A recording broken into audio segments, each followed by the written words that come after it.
Hi, hello. I hope you're taking care of yourself. If you're new here, my name is Lexi, and it is like peak fall right now. The leaves outside are changing. I'm finally able to wear sweaters again, which is important because they're like 75% of my wardrobe. And I feel like getting a little spooky, a little tense, a little lock my doors and lash my windows 4 times, as if I haven't been doing that since the age of 7 because I've been terrified of home invasions for as long as I can remember. You know, just girly things. Anyways, on that note, crime, kidnapping, murder, all that, we're gonna be reading some thrillers this week. The extent of my knowledge on thrillers is 6 Ruth Ware books, the book version of You, and a frankly shocking collection of young adult thrillers. They just hook me in a way I can't describe. So one might call me a novice. One might say I have no idea what I'm doing, and one would be right. But this week I plan on getting out of my comfort zone and reading some of the most popular thrillers I feel like I've missed out on in the past few years. No spoilers, obviously. I'm not evil. We're gonna be starting today with The Housemaid, which has gone super viral recently. I feel like the whole family of girlies has read this one, and yet somehow, like most things, it just missed me completely. I know nothing about this book at all, actually, other than that it's a domestic thriller about this live-in housemaid who just witnesses, I imagine, some really bizarre things from the family that she works for. I try to ignore how Nina makes a mess just to watch me clean it up, how she tells strange lies about her own daughter, and how her husband, Andrew, seems more broken every day. But as I look into Andrew's handsome brown eyes, so full of pain, it's hard not to imagine what it would be like to live Nina's life. Doubt. You know, doubt on that one. I feel doubt reading the back of this book. So yeah, I don't really know what I'm getting myself into, but I'm gonna try to pound through as much as I can today. This book is not very long. It has like 300 pages, very forgiving margins, not a lot of words per page, seemingly a billion chapters, which is cool. I like that already. And I can get through all of it, I think, because I have no friends and no life, at least not today. So yeah, talk to you hopefully on the other side.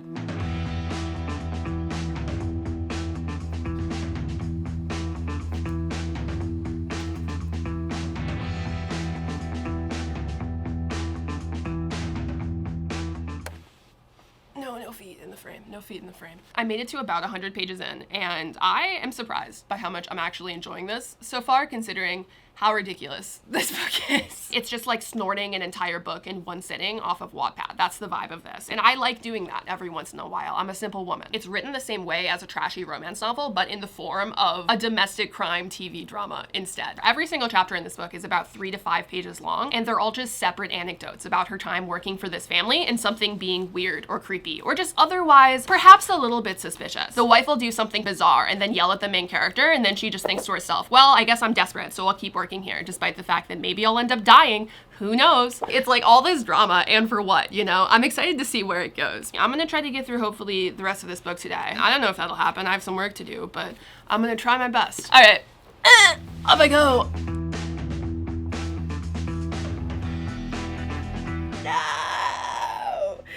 No! Not Andrew's handsome brown eyes.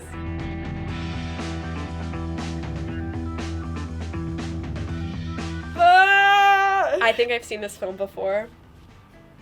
I did not like the ending.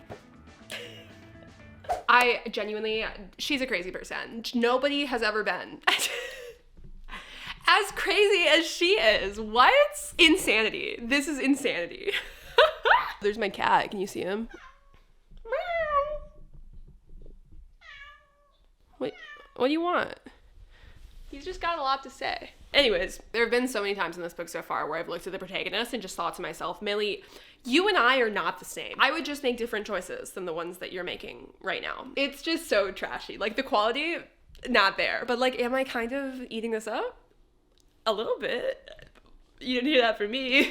Okay, so I got to the end of this last night. First of all, the antics of the protagonist of this book, unparalleled. There was just so much nonsense in here. Never once in this book does Millie make a decision that's in the best interest of her health or safety. She just doesn't know how. And you know what? I love it when women in literature can be crazy like that. I think it's a great time. And her inner monologue throughout this book with everything that she's going through, it's camp. I can't come up with another way of describing it than that. I feel like I caught the vibes of what was going to happen in this book pretty early on, and so I think would anybody who has read thrillers in the past. It's not really that much of a surprise. And if you've read or watched a lot of thrillers, I think you would probably have the same experience. But I will say that there were parts of the way that it all came together that were still something else, you know? And some of that was fun and slay and for the girls, and other parts of it were just absolutely batshit, like completely unbelievable. I will say I haven't just absolutely blasted through a book like this in a pretty long time. I was reading this basically all of the free time that I had over the past day and a half. And there's something to be said for that. All of the chapters are like 2 pages long, and there's always something happening in each of them, and there's always some kind of tension that's building throughout the story that makes you want to keep trying to figure out like what's going on. It's just a lot. It's all of the ingredients that you need to download a book into your brain at an alarming rate. That's what this book provides to you. But was it good? Was it a good book? Is she of quality?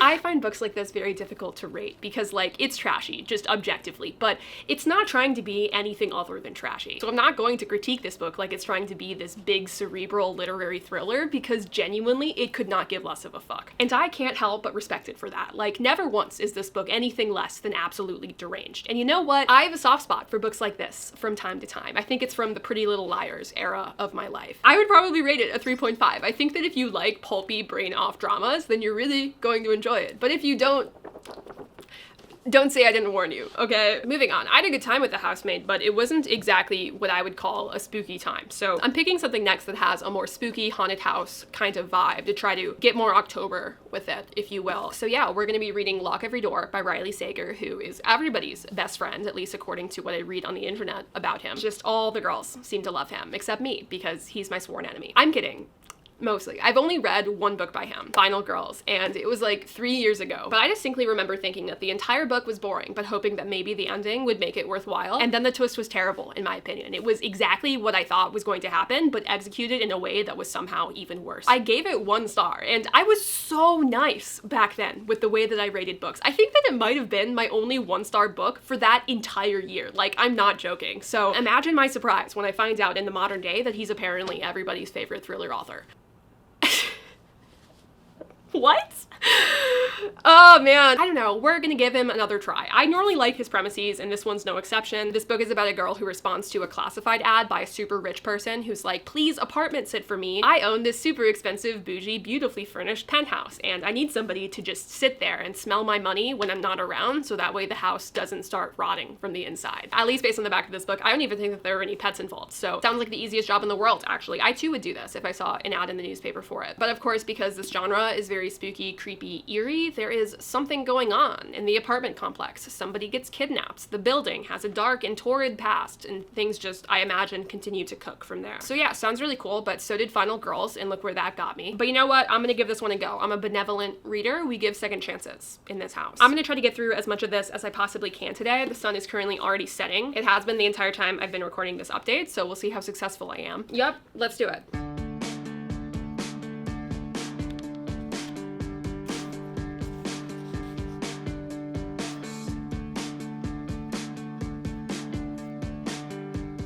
Okay, so I'm 160 pages in, so practically halfway through. And I have to say, I don't want to speak too soon, but I think that there's a chance that I wrote this author off too quickly. Like, honestly, the bar was in hell for this man, but I'm actually really enjoying this so far. It's been pretty neat, I would say. It's got this, like, haunted mansion, vaguely culty kind of atmosphere that almost reminds me of Archive 81. Does anybody remember that show? I sure do. And I'm getting, like, similar vibes and energy from this book. It's too soon to know for sure if that comparison is accurate. I mean, we haven't really gotten, like, any reveals yet. We're still kind of cooking, but it's been good. It's been compelling. I definitely feel like I have some predictions about what the main twist will be, like from essentially the first page. I feel like I guess low-key what is going on. I think maybe, I don't know if I'm right, obviously, but I think that I am. And with that said, I'm also kind of a crazy person when I read thrillers in terms of never accepting anything that the author is saying as actually true until proven otherwise. Let's just say I've attended the school of unreliable narration and graduated with the highest honors. And that is not to gas myself up, by the way. Like, I come up with a lot of wrong theories, usually, in addition to coming up with the right theories. So it's not like I'm always accurate, but I usually see things coming in the way that I'm always on, like, Spencer Reid detective mode, trying to dismantle the story and figure out what's going on. And with this book, even if I'm right and I've predicted a lot of what ends up happening, like, I still think I'm going to end up enjoying it because I kind of like where the story is going. I find it fascinating. It's really up to whether or not our man Riley sticks the landing on this one. On that note, I'm gonna try to finish this book today, so if I still have daylight by the time that I'm done, I'll chime in with some more thoughts, feelings, and opinions. Hopefully that'll be the case. I still have a few hours, so off I go. See you then. Okay, also, real quick, I made a chart. Just as we continue to go through this together, I thought it would be useful to have a visual. It's kind of like a political compass, but for thrillers, and completely arbitrary and only based on vibes. That's kind of what I'm going for with this. I think my system is pretty easy to understand. We have the x-axis, which is batshitosity, and that ranges from normie to deranged. That's just how unhinged I thought that the book was. And then we have on the y-axis, chilled bones, or bone chillingness, but I thought it would be funnier if I said chilled bones. That ranges from cozy to harrowing, and it just captures how spooked and scared I felt while I was reading the book. Unfortunately, I can't graph in 3D right now with the technology that I have access to, but if I could, there would be a Z-axis for trashiness, but you're just gonna have to imagine that one for yourself. Anyways, this is obviously completely unserious. I just kind of thought it would be fun. We all read books for different reasons. We're looking for different things when we pick up a thriller, so it's my hope that as we go on this adventure, you can pick out a book that's a good fit for you based on where it fits in my entirely vibes. Do not hold me accountable for my opinions chart right here. That's what this is for. As you can see, because I've already finished it, The Housemaid is already graphed. I don't think I was even scared one time reading that book. I did not find it to be particularly eerie or spooky. It was mostly just juicy. It kind of just felt like reading somebody's diary on Wattpad, but as a pulpy domestic thriller. And with that, it did score high on just being completely batshit. So that's where this one goes, and we're gonna keep filling this in as we go on. But back to your regularly scheduled programming, back to actually reading the books.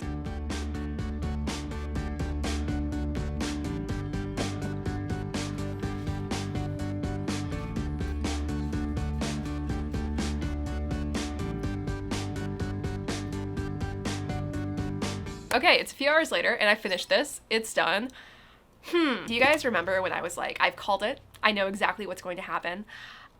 I will say, I was exactly right about the crucial reveal that I guessed basically on page 1. However, that was only like 20% of what was going on with the last maybe quarter of this book. It was pretty crazy, and it reminded me a lot of one of my favorite horror movies. I'm not going to say which one because it would be a spoiler, but if you've read the book and seen the movie, I guarantee you know exactly what I'm talking about. And obviously I really like that movie, so I was like wired in when a similar thing was kind of going on in here, although I feel like it had a little bit less depth. That is cryptic and unhelpful. But yeah, I enjoyed this overall for sure. It didn't change my life. It didn't knock my socks off. I wish there'd been a little bit more depth, I think, to the central thing that's going on in the central conflict. And parts of the way that the ending came together just felt a little bit goofy in comparison to the very eerie and generally tense atmosphere that the book had throughout pretty much the entire first 3 quarters. Not all of the ending was like that. There were parts that were really good and I liked the direction of it overall, but some of it just felt a little unserious, and that's okay. I think this is probably a 3.5 star book for me. I think that if you like the premise, you would probably enjoy the story because it's a pretty good execution of the haunted mansion, spooky apartment complex, eat the rich, what's going on in the lives of the wealthy kind of energy. Me personally, I eat that up, so I enjoyed this, and I think that if you like those things, you would also have a good time. I'll probably read more books by this author in the future now. This one was pretty good, so I guess I have one less enemy out in the world. Moving on, very important, let's graph this book real quick. On the graph, I've elected to put lock every door here. I feel like it definitely had mild chilled bones for sure. And again, there were parts of the ending that were just a little bit goofy, or it might have even been higher on this axis, but it's definitely still an eerie reading experience. It was kind of like the book form of walking through a haunted house, where like, you know that anybody who's trying to scare you in the haunted house is just going to be a person in a costume and makeup who like goes home to their cats and plays Zelda. But in that moment, when you're at the haunted house, they're like chainsaw wielding lumberjacks, and you can't help but be afraid, even if you know it's not real. That's what the experience of reading this book was for me. It wasn't like terrifying or anything, but it definitely was an uneasy time. And I put it in the exact middle of the batshitosity spectrum because it was crazy in all of the ways that you would expect when you pick up a thriller, but in my opinion, no more than that. The twists are good, the destination is kind of bananas, but the plot was pretty typical front to back. There was nothing like truly stand out in terms of just crazy shit for me. I don't know, maybe my brain's broken and I just consume too much content, but another day at the office, you know? The next book I'm reading is called In My Dreams, I Hold a Knife. I've been meaning to get around to this one for forever. I'm actually really excited about this. I don't even know why. Like, I don't know anything about this book, but for some reason, the vibes are just giving Heather's but at Harvard, Heather's but at Duke, Heather's but at Rice. And I just love school drama. I'm really excited for this. It's kind of a campus novel that follows these 6 friends who come together at their 10-year college reunion, and all of them have juice, all of them have secrets, all of them have some kind of involvement in this unsolved murder that happened when they were all in college that ultimately led them to fall out of touch with each other. I just love drama. I love unpacking. I love people with complicated relationships to each other that have only grown more complicated with time. All of that is just crack to me in books, and I think that I'm going to receive it in this one, hopefully. Fingers crossed. I've heard good things about it from friends that I have that aren't even really big thriller readers. My expectations are high. We'll see how it goes. Also, not that anybody asked, but Target finally has one of my favorite snacks in the world, which is the caramel apple bourbon trail mix. It was in a red package last year and it's green now, which I didn't expect, but this goes so hard, man. I'm not normally a trail mix girly. Something about it. This is gonna fuel me through this book. It's just so good. Okay.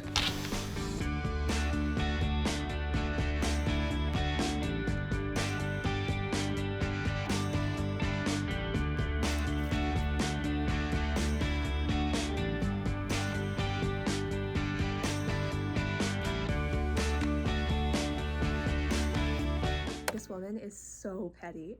Also, why is this man unironically raising me up right now? Like, I did not expect this in my thriller. I've wanted you since the first day I saw you, walking to class in your pleated skirt. I've spent 3 years thinking about this. 3 years, not allowed to touch you or breathe a word. I'm telling you up front, I need more. I need you over and over. So this is your out. Take it. Otherwise, you're mine, the way it should have been. Like, is it problematic? Absolutely. But I have a feeling that every single character in this book is a bad person, so I just, like, can't find it in myself to care. It's just juicy. It's like reading relationship drama about strangers, except there's also a murder involved. And I do be eating it up. Good soup. Okay, checking in. I ended up getting through about the first half of this last night, and I'm having a really good time so far. The situation is that you have these 7 friends that all went together to this really prestigious university, and they got into antics when they were there. They had interpersonal drama among the group. There were just a lot of things going on that are slowly revealed throughout this book. But the really important thing that you learn right at the beginning of the book is that one of the members of this group was murdered towards the end of college, and the prime suspect of the crime was another member of this original 7, though he was never actually convicted by police. Obviously, drama like that really rips apart a friend group, and they all kind of fall out of touch for the most part after college. And in the modern day of this book, it's 10 years later, and everybody is going back to campus for a college reunion. And obviously, as they go to this reunion, there is drama, secrets are revealed, things that people thought they left buried on campus are torn out of the ground with alarming force, because it really seems like the guy who everybody thought killed their friend in college wasn't actually guilty after all. So it's really neat. It's very dark academia, like college campus vibes, but more thrillery than literary fiction-y, which I actually like. The plot of this book and the drama and the tension and like the incestuousness of this friend group very much gives If We Were Villains, which is another book that I read recently, except minus the Shakespeare quotes, and I think it's a little bit less serious overall as a book. The characters all suck, like they're kind of all bad people who do bad things, but that makes it entertaining because like I feel less bad when bad people do things to other bad people, you know what I mean? It's just nonstop juice. I'm having a really good time. It's kind of gray and cloudy and, you know, otherwise depressing outside today, which actually is the ideal vibe, I think, for this book. So I'm just gonna pound through the rest of this and I'll see you on the other side. Also, by the way, not that you asked, but I started doing a puzzle because reading all of these thrillers has really put me into a solving mood. That's my progress, slaying as always. I'm just a puzzly gal, you know? I feel like most of my hobbies are just me trying not to have dementia when I'm 80. So I don't know what that says about me, but it is what it is.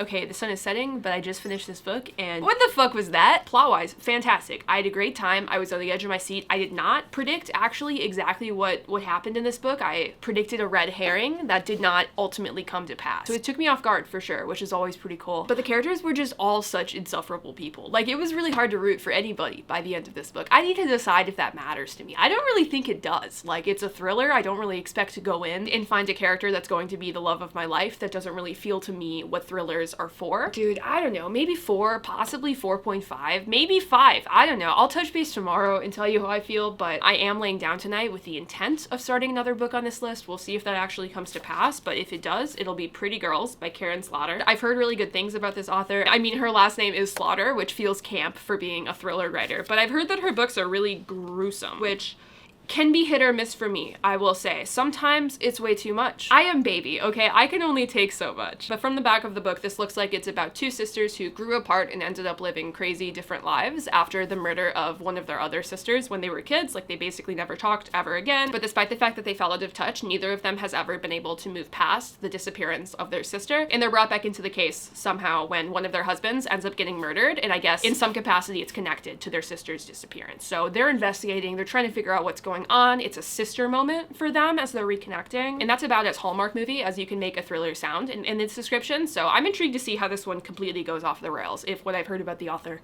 is true, we're gonna find out together. But I'm gonna go like lay in a dark room and think about whether or not I can ever completely trust any of the friends that I have in this life, because that's what the book I just read is doing to me. So off I go with that. I then proceeded to black out and do my puzzle for about 5 hours. So Okay, obviously did not read very much last night. I managed to get through like 60 pages in my bed before I passed out. But the 60 pages I have gotten through have been kind of gas. This one's definitely more intense than the other books that I've read so far for this video. The book is written in split perspective, with both of the sisters having their own perspective, and then also this third one, which is written in second person. I'm pretty sure from the perspective of their dad, but like it's kind of hard to tell. It's very ambiguous what's going on with that. But it's fascinating for sure. And the way that it's written is really pretty and nice, and I'm already sad and kind of attached to the characters, and I feel bad for them with what they're already going through, and we're only 60 pages in. So looking forward to continuing with this one. We'll see how much I'm able to actually read today. The other most exciting thing that happened today is that I finally got a wide angle camera lens in that I bought like quite a long time ago.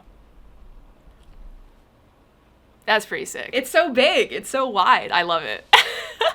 Also, I just realized I forgot to give you guys my final update on In My Dreams I Hold a Knife, and I slept on it. I thought about it in the depths of my soul. I was feeling a 4.25, but I don't do that because I can't even like mark that with my little symbols. So I think I'm gonna round it up to 4.5, just because I haven't read a thriller in a long time that I found that engaging and fun. Like the plot, immaculate. I was wired. I was there. Reading In My Dreams I Hold a Knife was like reading the diary of the worst person that you've ever met in your entire life, but it's completely unfiltered, uncut. It gives you all of the tea and the gossip about like all of the people in that person's life, and I was here for it. I had a really good time. So 4.5 I think is my final rating for that. And because I know you're wondering, in terms of where it goes on the graph, I put it here. I skewed it to the normie side of the graph because nothing that happens in the book is like especially crazy or deranged or batshit, just beyond, you know, the fact that there's a murder and weird things are happening around that, and there's a lot of like interpersonal drama. It really just gives a dark academia version of a very well executed classic whodunit, in my opinion. And in terms of general spookiness, I put it in the middle because it's not a scary book to read by any stretch of the imagination, but it still has like a great mature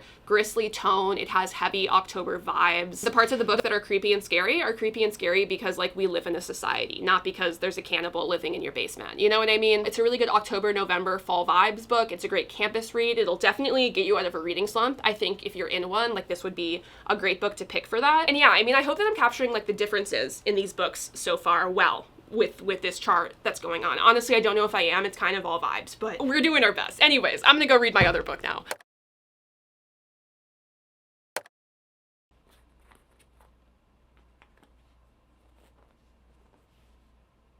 Puzzle review, in case you were curious. This was The Sunny City by the Magic Puzzle Company. I'm a pretty big fan of them overall. I've done a few of their other puzzles and they've all been really dope. There's a lot going on. There's no like one section of the puzzle that is boring, like Doing the Sky kind of is. If you just get one of those generic mom and pop shop pictures of like balloons in the sky, you know, like doing the balloons is really fun. And then for the rest of the puzzle, you're like, why am I here? Why did I do this? This is for old people. I hate it here. All three of the puzzles I've done by Magic Puzzle Company have not been like that, which is cool. But this one still kind of sucked in comparison to their other two. Big con for me with this one was that the color scheme was very muted. Like, honestly, I feel like it looks a lot more vibrant on the camera than it did in real life. And I like the colors, but they're just too similar. So it was kind of hard to like sort and differentiate like where the fuck the pieces were supposed to go some of the time. And overall, I finished this puzzle feeling very glad that it was over, despite the fact that I did find the art to be gorgeous. The ending, especially, where I was putting all of the windows onto the tiny buildings and they all look the same, virtually identical. Let's just say it left something to be desired, but even a kind of mid puzzle by this company is still pretty good. So I would probably give this 3.5 stars overall. I think it's my least favorite I've done by this company so far. They have this other one called The Mystic Maze, which is just super gas. And in all of their puzzles, they do this thing where when you're finished, you can uncover like a little secret thing that I'm not going to spoil here because I don't know how many people watching this do puzzles. Probably not that many, but in case you do, I'm not going to say anything. So do just trust me, it's pretty neat. But yeah, 3.5 stars overall, enjoyable experience. That's better than like half of the books that I rate, and it's not even a book. So take that as you will. I'm going to stop procrastinating and actually maybe possibly read the book that I told you guys that I would read. Productivity, let's go.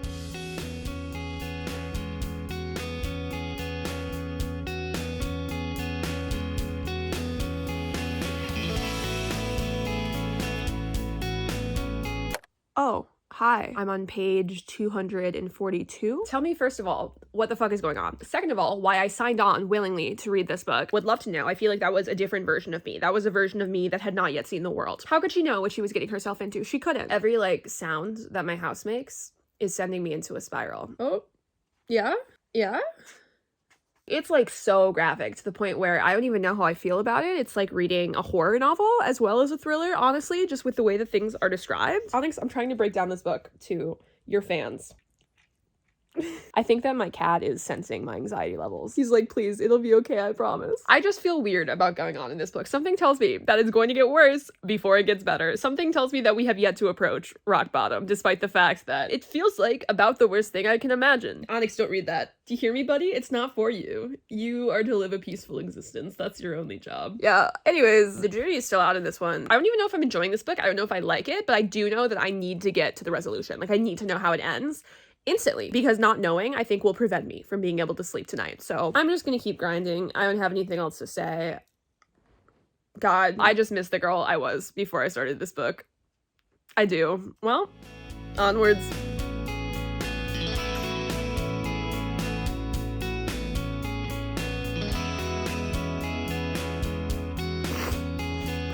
Why is this sad? I'm supposed to be just reading silly, goofy thrillers for a week. This is not the emotion I expected to feel.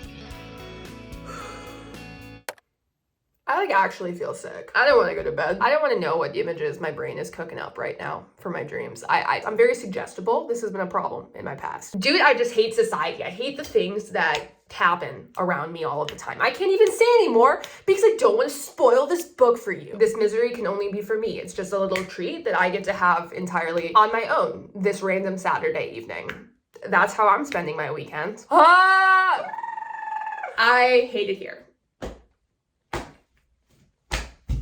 Hi, good morning. I would love to tell you that I slept. I would love to tell you that I got my 8 hours, that I woke up refreshed, ready to take on the world, but that would be a lie. I had maybe the worst nightmare of my adult life last night. So target audience, if you want that to happen to you, this is a book that's good for that, the people are saying. I'm still debating in my head how to rate this, but I think I'm going to settle at a 4. As a comparison, this book has the same vibes as something by Gillian Flynn, especially Sharp Objects. It kind of reminds me of how I felt reading that book, except the subject matter of this one made it even darker, in my opinion, and also more complicated to rate. And I'm being purposefully vague here because I feel like going into this book not really knowing what it was about gave me the optimal reading experience. With the exception of, you should know that this book is incredibly graphic. So if there are things in this world that you know you can deal with in fiction, you should check the content warnings, or just assume that this book has it, because it probably does. There were tons of moments yesterday where reading this book felt illegal with what was going on, and when I didn't feel like I was about to get arrested, I felt like I was on the verge of getting kidnapped. So there's no peace to be found in this book. And when I'm thinking about how to rate it, I've been going back and forth over whether it's exploitative or gratuitous to have this much violence in this book. And at least right now, where I've gotten to with that is, I think when you read a thriller, you sign up for something that's going to make you feel at least a little bit uncomfortable. I mean, frequently I think you're looking to feel that way as part of seeking out the genre. That's like one of the points of reading something called a thriller, is to feel thrilled and kind of uneasy and what's going to happen and tension, right? And the ability to explore those darker things and emotions in fiction, I think, is really important, even if some of it can feel like it's for shock value, like this book did sometimes for me. I did not see anything coming in this book, especially like the big twist completely took me off guard. Genuinely exploded my brain. Like, there's nothing left in here. So maybe I'm just stupid. I feel like I talked a big talk like one book into this video, and now here I am. Also, one last thing, this book actually has themes of like grief and family and resilience that are very real and I think properly explored in the story, with the relationships both between the sisters and with them and the rest of the cast. Normally thrillers for me are all about plot, but this one actually had other stuff going on that I thought was pretty well done. I mean, you saw me crying at the ending of this book. I don't know about you, but that was not on my bingo card for this video. Anyways, moving on. I wish I'd read this book last because I feel like my soul is bruised right now, but I still have one more book for this video, one more day of this adventure together. But let's put this on the graph first. I mean, you probably know exactly where this is going. Surprising to absolutely nobody, Pretty Girls is in the top right corner of our graph, marking it as the rare combination of both absolutely batshit and legitimately terrifying. If I had to split hairs, I would say it's more scary than it is unhinged, but it's also definitely the most unhinged book that I've read for this video. So the girls who want this experience will read this book, and the girls who don't will rightfully stay very, very far away. Oh! Ow. Okay, on to the last book I'm reading for this video. It is None of This Is True by Lisa Jewell. So the premise of this book, according to the blurb, is you have this woman named Alex who ends up meeting this other woman named Josie after they find out that their birthday is the same. What a crazy coincidence. Alex is some kind of podcaster. I imagine it has to be true crime, and Josie listens to her podcast after she meets her and thinks to herself, I should have Alex interview me and make my life into a story for her podcast because it's just that crazy and interesting. Which, like, just imagine having that kind of ego. Could not be me. But Alex humors her and starts interviewing her, and it turns out that her life is in fact absolutely crazy and kind of unsettling, and despite the generally bad energy that she's getting from this woman, she decides to continue the series for the craft, you know? And weird shit continues to happen from there. I imagine a lot of lies, considering the title of this book is None of This Is True. You have to think that's where this is going. I'm gonna read this entire book today because I'm psychotic, and also I'm really trying to bleach my brain from the memory of Pretty Girls. I just need to have read something else. I just need that to not be my most recently read book. I need that to not be the object of my obsession right now, or I'm never going to find peace in my life ever again. So we need to finish that. I need to download this immediately. You know the drill by now. I'll check in with you periodically. Yep, well, off I go.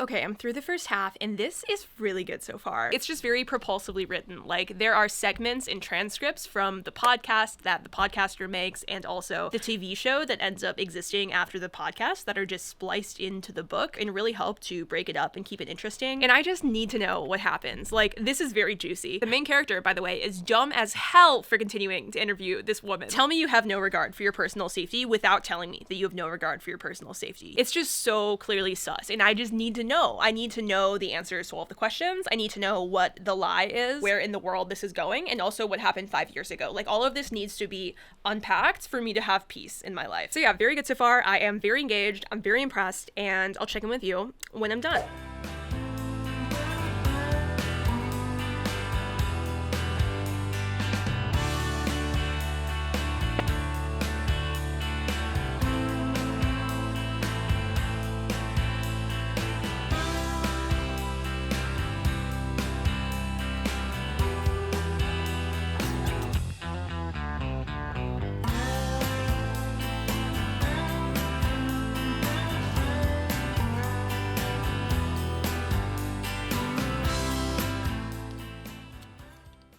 Sorry about the disgusting overhead lighting. It's currently nighttime and I don't yet have lamps for my room. I'm planning on getting them pretty soon, but I've also been planning on getting them for like 2 months and it hasn't happened yet, so.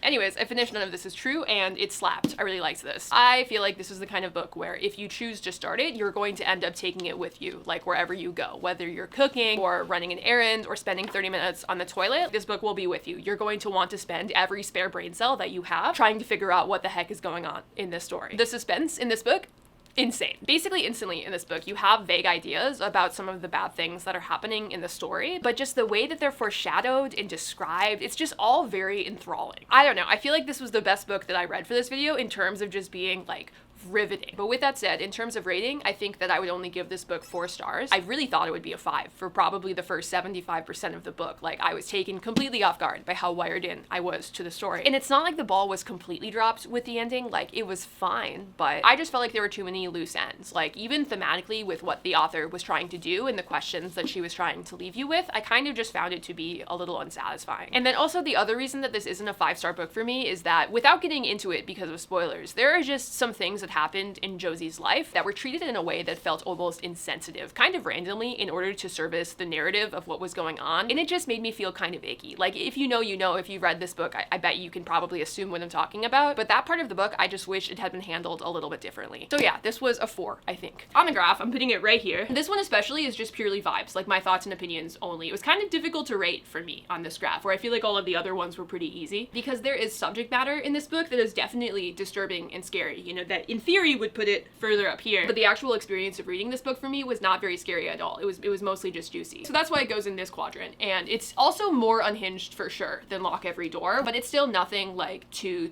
crazy, I think. I mean, I don't know. The more I think about it, the more I'm like, am I broken for thinking that this book was only a little bit deranged? Like, has Pretty Girls ruined me? Has it broken my scale? And maybe it has. Who knows? It doesn't matter. Like, the whiteboard is not a science. It's just a gift from me to you. It's merely a collection of vibes that I'm offering up to anybody who's in need of them. So yeah, with that, this is the completed chart for the video. And honestly, in terms of enjoyment, all of these books were pretty alright too. So this might actually be a good tool after all in terms of picking something that you might like. And we can both pretend that that was the goal here and that I didn't just want an excuse to make a silly little little graph. But yeah, I mean, that's the video. That's the vlog.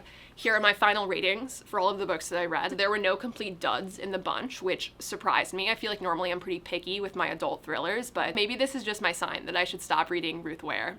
And yeah, I mean, I feel like I'm really in the Halloween vibe now. I feel like this was exactly what I needed to ensure that I never leave my house ever again. So I'm gonna go watch some romantic comedies until the world stops feeling like a cold, dark place. If you like this video, please drop an actual real girl like. It really helps me out. Many people are saying this. And stick around if you want by subscribing, because we just have such a fun and neat vibe where we do things that keep us mentally balanced during suggestible times of year and don't spike our anxiety levels at all when it's completely unnecessary. Just all around the healthiest vibes on this channel. That's what we have. Okay, that's everything I have to say. Bye!